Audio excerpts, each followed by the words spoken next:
My question is that is there a free will or everything is predestined? And what is actually meaning of that, as the Bhagavad Gita said that karma karo but phal ki chinta mat karo. Bhagavad Gita says कर्म करो फल की चिंता नहीं करो. Where exactly? Which slok? You remember the scientific etiquette. Then why do we think all those things are negotiable when it comes to the scriptures? Science, we dare not mess with it. And when it comes to self-knowledge, anything goes. Free for all. Anything. Why do we forget the scientific method and the scientific rigor when it comes to dealing with holy books? About the free will, let's say I have two options. One thing I can do it, other thing I can't do it. So I choose one of the options. So is it my free will or? Totally depends on whether you realize where the options are coming from. One great mark of true free will without the chooser or the doer, is that there will...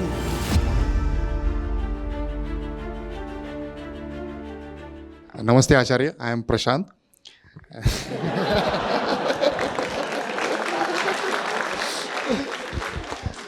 My question is that is there a free will or everything is predestined? Is there a Free will or everything is predestined? As you said, there is suffering, but where I born will change my way of suffering. So, but where I born is not in my control.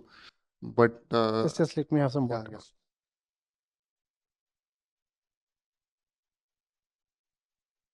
Human condition, you see. Fellow doesn't even have water to drink. What to say? Suffering? Thank you so much. Sir, can I pose this question better? I'm a neuroscience student. Yes, and I'll respond better. The question is there a free will or everything is predestined? And what is actually meaning of that, as the Bhagavad Gita said that karma karo but phal ki chinta mat karo. Bhagavad Gita wasn't written in Hindi, was it? Okay. Why do we forget the scientific method and the scientific rigor when it comes to dealing with holy books? आप किसी journal को coat करते हो तो ऐसे ही कर देते हो. पूरा नंबर लिखते हो ना, कहाँ फाइल हुआ था, किस ईयर में था, किसने बोला था. आप किसी जनरल ऑथर को भी कोट करते हो. when you remember the scientific etiquette. Then why do we think all those things are negotiable when it comes to the scriptures? Bhagavad Gita says कर्म करो फल की चिंता नहीं करो. Where exactly? Which slok? Where exactly? That's like saying Newton ने कहा था कि सेब नीचे गिरता है, पपीता ऊपर जाता है. When and where exactly? That's not what Bhagavad Gita says. Huh?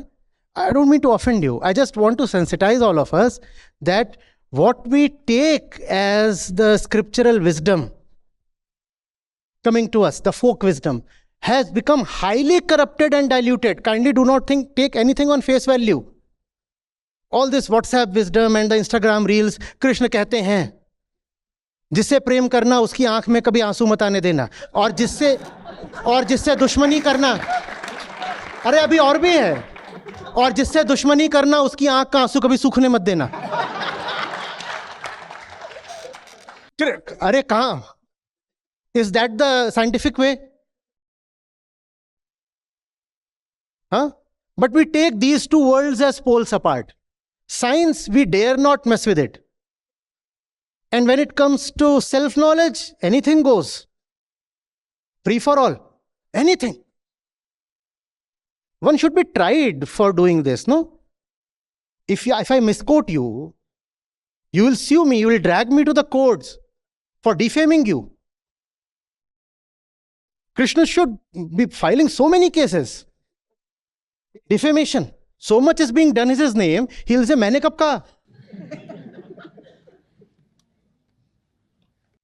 So now, back to the question of free will versus destiny. Yeah, so I'm a student and scholar of neuroscience, and sort of life of neuroscientists, I would say, was made a little difficult when a series of experiments, Libet et al. 1983 and 1987, they basically demonstrated that our sort of choices can be predicted by a computer algorithm which has access to your neural activity. Yes.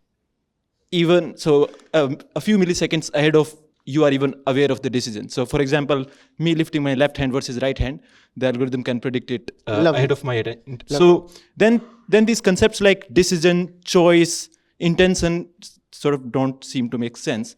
Then what will be your words of advice for No, it's not confused just a few neuroscientists like milliseconds, us? sir. Before I came here, I had a cup of coffee. Do you see me consuming glass after glass of water? This action of mine got pre-decided that very hour.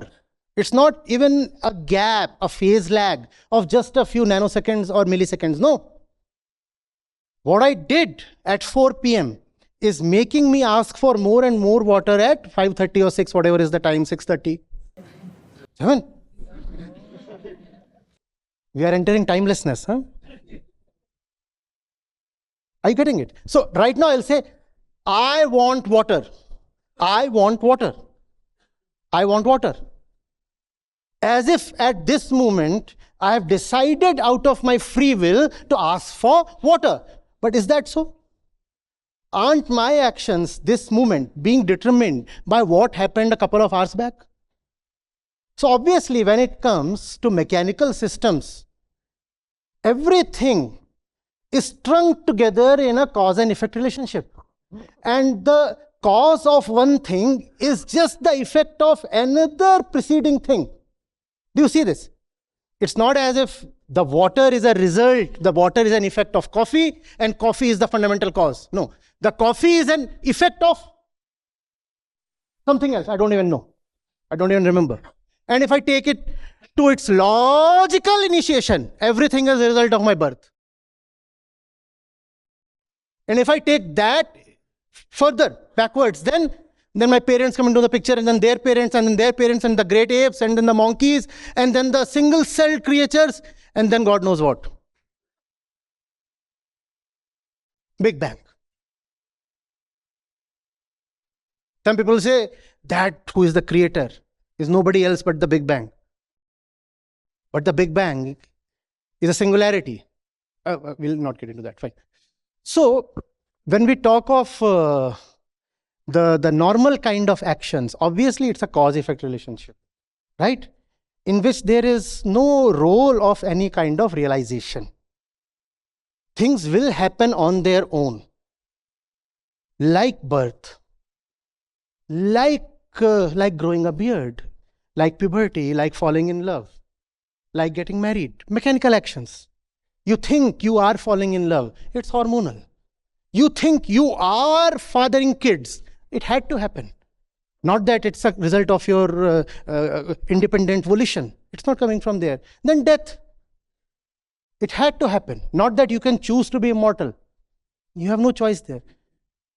What can we do then? Can we break this cause-effect, the link, this entire chain? Can we cause some kind of disruption in the stream? No. We can know. We can know. You can know how it is happening. And when you know how it is happening, something changes. Something changes. When you know how it is happening, then what is it that changes? Your claim over doership. You do not say, I am doing this. You realize it is happening, not being done. It is happening, it is not being done. And if it is happening, and I'm not the doer, then I'm not. I am only when I am the doer. If it is just happening, then I am not, because I am not doing it. And if I'm not doing it, who am I? I'm nobody. Whenever I am, have you seen, whenever you are always the one in command, one in control. I'm doing this, I'm reacting, I'm acting, I'm deciding, I'm not deciding, I'm retreating, I'm forwarding, something. If I realize I'm not doing anything, then I'm not. And if I'm not, then whose free will are we talking of? So in either case, there is no free will. But in the latter case, there is no suffering either. In the first case, there is no free will, but an assumption that there is free will. And who is the free one? The ego. There is free will. I am the one asking for water. It is my free will. And who am I? The ego, the ignorant ego who does not know that you are not asking for water. It is the coffee doing the talking. You're not getting it. In the first case, we said two cases, and in neither of the cases there is free will.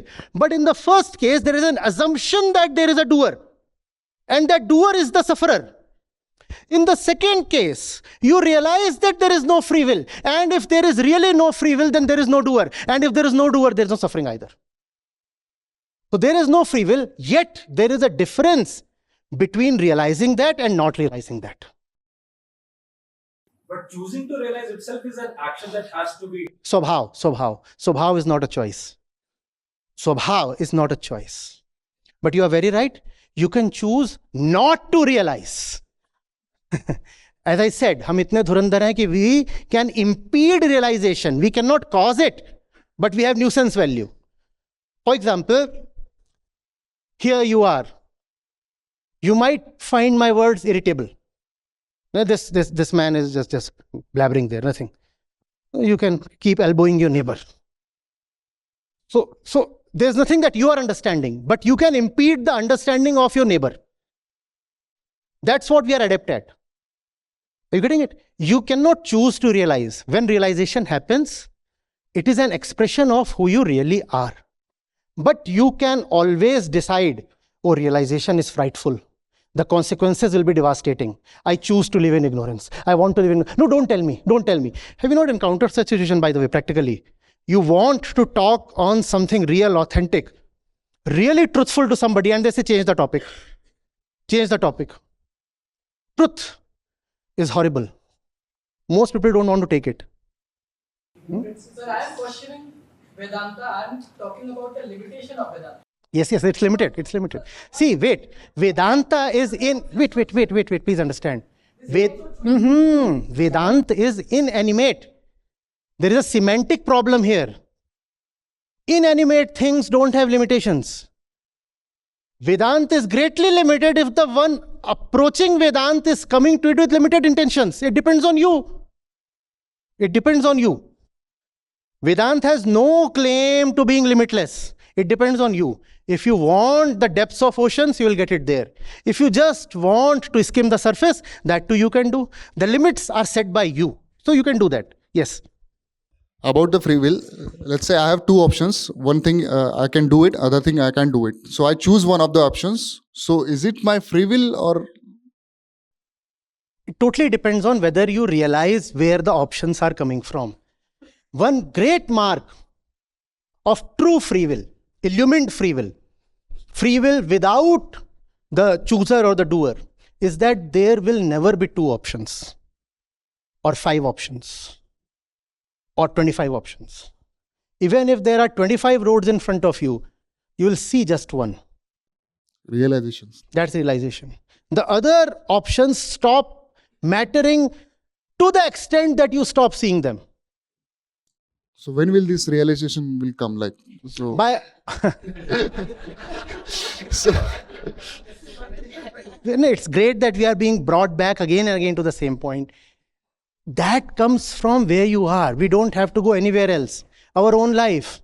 This question that you asked, the fact that you wanted the mic for yourself, the fact that you chose to be here, it is this daily life. See, it's not about some other world. It's about this life here that we are doing every day. That's the field of true spirituality, Adhyatma. My life, my pains, my sorrows, my griefs, my hookups, my breakups. That's what true spirituality deals with. It does not deal with this and that, Ambo, Jambo, Bhoot, Pret, Swarg, Narak, Agla Janam, reading somebody's mind. You take this special fruit and this will energize your house. There are these disembodied bodies floating here, and if you can please them, then they will bring you good luck. All that is nonsense. This is my life. What do? You get up in the morning and don't know how to get up. You don't want to take a bath. You don't want to rush to the office. You care so much about grades. You care more about somebody else's grades. You care so much about money. You care more about somebody else's package. That's your life.